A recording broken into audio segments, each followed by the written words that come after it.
Fala turma, por aqui o professor John Moraes com os nossos tópicos de emergências clínicas e nesse vídeo eu quero falar com você sobre um assunto bem interessante, condições que afetam a via aérea superior relacionadas com causas infecciosas. Então depois da vinheta tem conteúdo de emergências clínicas aqui do IBRA.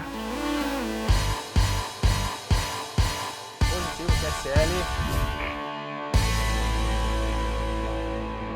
Muito bem, turma. Aqui tá as principais referências que eu utilizei. É bem importante listar aqui. Eu utilizei bastante o que é discutido no Advanced Medical Life Support e embasei também por outras literaturas para vocês. Mas, se você não é inscrito ainda no canal do Instituto Brasileiro de Atendimento Pré-Hospitalar, então se inscreva, deixa aqui o seu comentário, ativa o sininho de notificações para que quando nós postarmos outros vídeos, você já possa ser notificado, beleza? Então vamos lá, sem mais delongas. Olha só, as vias aéreas superiores, elas vão se estender desde a estrutura da boca e do nariz do paciente até aproximadamente a traqueia superior, como a gente visualiza aqui nessa imagem bem legal do ACLS. Então, olha só, toda a estrutura da cavidade nasal, a cavidade oral, a nasofaringe, orofaringe, laringofaringe vão fazer parte dessa estrutura das vias aéreas superiores. Mas, professor John, que condições podem afetar a via aérea em situações de emergências clínicas que podem acabar trazendo um comprometimento maior? O que é que eu preciso guardar na minha caixinha de ferramentas? Vamos ver isso aqui comigo agora? Olha só, uma das condições simples, muitas vezes até inocente, uma infecção que pode acontecer, mas que pode sim trazer complicações, é a faringite e a amidalite. Isso é nada mais, nada menos do que uma infecção que envolve a faringe posterior, podendo acometer, obviamente, no caso da amidalite, a estrutura das amígdalas, né? Como a gente visualiza aqui nessa imagem aqui, as amígdalas com um processo inflamatório, como nós visualizamos. É importante destacar que 40 a 60% dessas condições relacionadas com infecções de faringite ou amidalite, elas são virais, 5 a 40%, perdão, são bacterianas, e que as bacterianas, elas trazem ali um gênero que acaba muitas vezes causando essa infecção, que é o gênero Streptococcus do grupo A.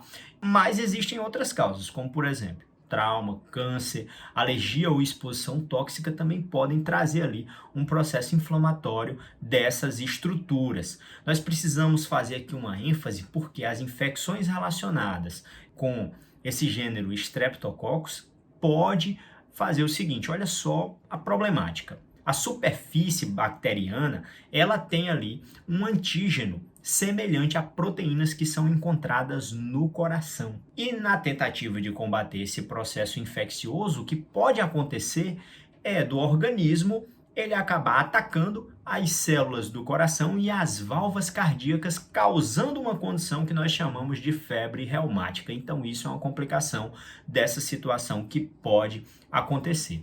Outro problema também que pode ficar enfático é a combinação de antígenos e anticorpos causando glomerulonefrite aguda e insuficiência renal no paciente. Quais os principais sinais e sintomas que nós temos aqui dessa condição de faringite, de amidalite?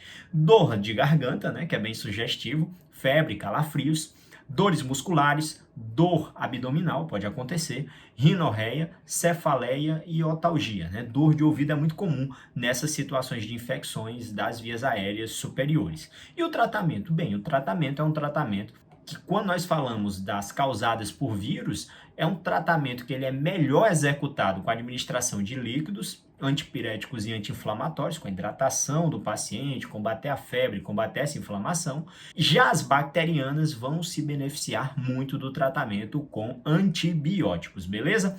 Olha só, outra condição que nós podemos ter também de causa aí que pode causar que pode trazer, perdão, um comprometimento para a via aérea, o abscesso periamidaliano. Olha só, agora a situação complicou mais, não é apenas uma inflamação, agora formou uma estrutura de um abscesso. Olha essa imagem aqui mostrando essa estrutura de abscesso que acaba causando um desvio da úvula, como nós visualizamos aqui nessa imagem, tá bem nítido, né? Então isso é uma infecção dos tecidos moles superficiais que progride para a criação de bolsas de pus, fazendo com que você tenha aqui essa inflamação nas estruturas adjacentes às amígdalas. Os gêneros principais são Streptococcus, Peptostreptococcus e os principais sinais e sintomas são muito semelhantes ao que nós vimos anteriormente: dor de garganta, disfagia, febre, calafrios, dores musculares do cervical e anteriormente à garganta, e o paciente também, devido a esse comprometimento, ele pode apresentar rouquidão. Tratamento, hidratação endovenosa, anti-inflamatórios e antibióticos, drenagem cirúrgica que vai ser necessário fazer nessas situações de abscesso. Isso aí vai ser melhor executado, obviamente, no ambiente do intra-hospitalar, mas na emergência existe ali uma possibilidade de drenagem por agulha, dependendo do comprometimento da via aérea do paciente. Outra condição que nós podemos ter é a chamada epiglotite, que trata-se ali de uma inflamação, de uma condição que nós precisamos destacar que ela pode ser potencialmente fatal em relação ao indivíduo, em relação ao comprometimento da via aérea, porque trata-se de uma inflamação da epiglote e muitas vezes também da região supraglótica. Importante destacar que Streptococcus acaba desempenhando aí também uma função de agente causal e superou, basicamente, quando nós paramos para analisar em termos epidemiológicos, o Haemophilus influenza. Isso por conta da questão da vacinação.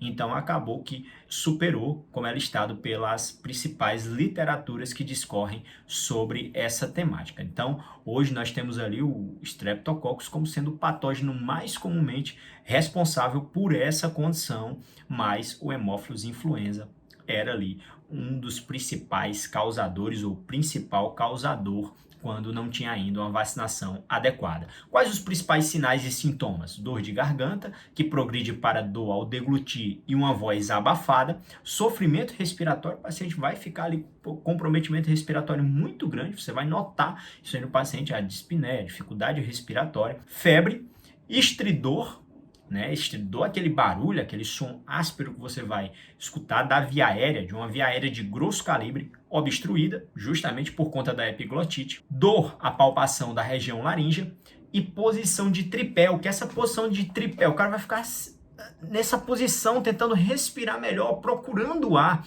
Então, isso é uma condição que nós podemos identificar ao avaliar o paciente, tá bom? Então a gente percebe aqui que esse edema ele pode obstruir a estrutura da traqueia e causar hipóxia e anóxia. Então é uma condição realmente potencialmente fatal. O tratamento é a manutenção da oxigenação e da ventilação, limitar a aspiração das vias aéreas para situações que realmente são necessárias, porque você pode causar ali também uma irritação que pode levar a mais inflamação naquela área, mais edema, mais comprometimento. Posicionar de forma adequada o paciente, a intubação só se for estritamente necessária, realmente para garantir a permeabilidade das vias aéreas, os antibióticos que vão ser utilizados no tratamento, essa questão de antibiótico terapia é muito mais aplicada no ambiente do intra-hospitalar, corticosteroides, beta-agonistas inalatórios, a epinefrina nebulizada é uma possibilidade também, e ventilação com pressão positiva são possibilidades em relação ao tratamento. Outra condição que nós temos também aí de causas infecciosas que podem trazer comprometimento da via aérea é a chamada angina de Ludwig.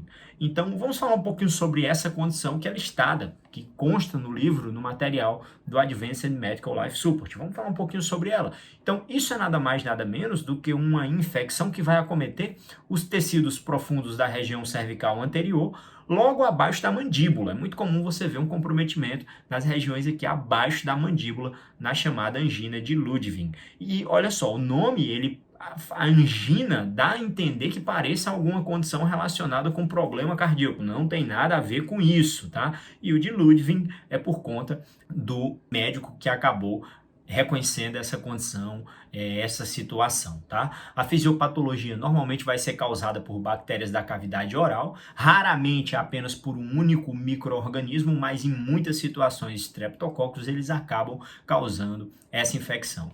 E geralmente existe ali uma infecção submentoniana que acaba migrando a partir de cáries dentárias. Essa condição, ela melhorou muito a partir do momento que a água ela começou a ser fluoretada, né? E isso acabou evitando ali muitas vezes o desenvolvimento de cáries nos indivíduos e reduziu bastante. Mas existe a possibilidade dos indivíduos terem essa condição. Então guarde isso aí na sua caixinha de ferramentas, tá bom? Normalmente essa infecção acaba progredindo a partir de cáries nos dentes incisivos ou infecções nos molares. Você vê aqui como você está visualizando aqui nessa imagem, olha só aqui, toda a estrutura inflamada nessa região aqui próxima ao ângulo da mandíbula, como nós percebemos, e isso pode trazer um comprometimento ali das estruturas do pescoço, né, e acabar causando obstrução de vias aéreas. Quais os principais sinais e sintomas?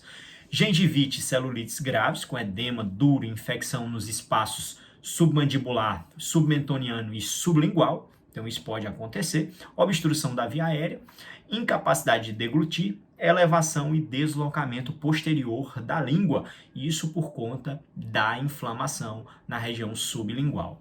Dor de garganta, calafrios, dor dentária, febre e dispneia. E o tratamento, João? Como é que é feito, basicamente? É uma doença que nós consideramos uma doença potencialmente fatal pelo risco de comprometimento da via aérea, então é necessária a manutenção da via aérea pérvia, você precisa rigorosamente observar a via aérea do paciente de maneira adequada. Em muitas condições, existe a necessidade de intubação profilática para que esse indivíduo não tenha um comprometimento de via aérea, tá? Estridor, disfagia e dificuldade para controlar secreções e dispneia podem exigir essa condição da intubação profilática, né? Então, um ponto importante, procedimento médico, que o médico precisa ter esse pensamento crítico na hora para tomar essa decisão, mas você como um profissional, mesmo não sendo médico, você está nesse contexto e você precisa conhecer também essa situação e fazer ali o que é de acordo com as suas atribuições.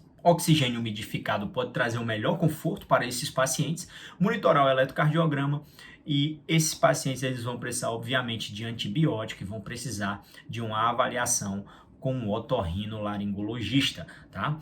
Outra condição que nós temos, né, relacionadas ali com processos infecciosos que podem acabar causando comprometimento das estruturas das vias aéreas superiores, é o abscesso retrofaríngeo e pré-vertebral, que é essa condição. São infecções que vão se desenvolver atrás do esôfago e à frente das vértebras cervicais, então você nota essa área, que é uma área em relação às vias aéreas superiores, que pode trazer aí um comprometimento sério, quando nós falamos em relação à estrutura do pescoço.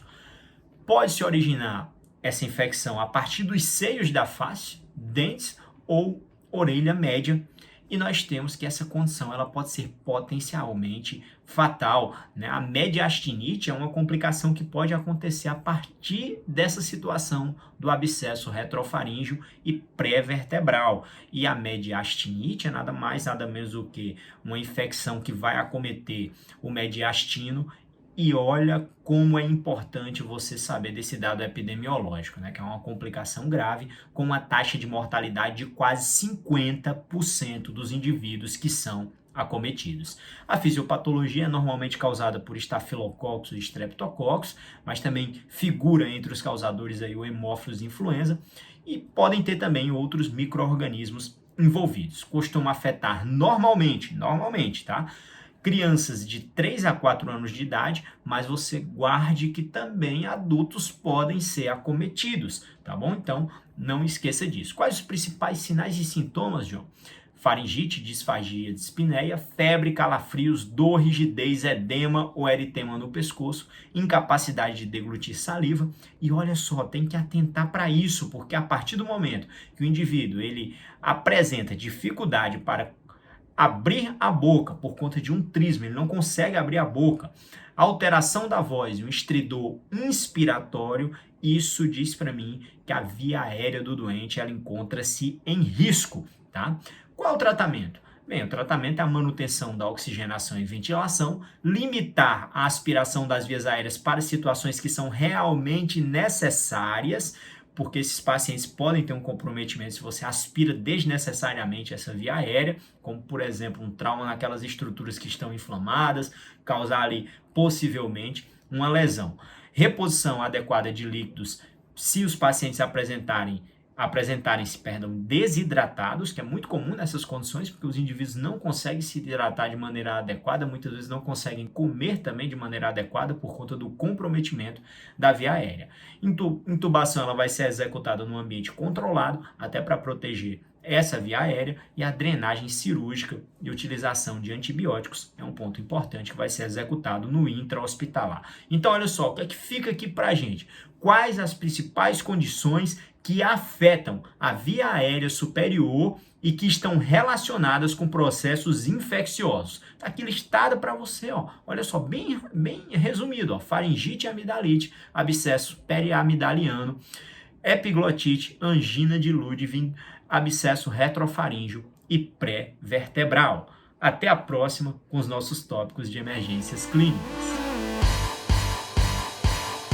Positivo, QSL.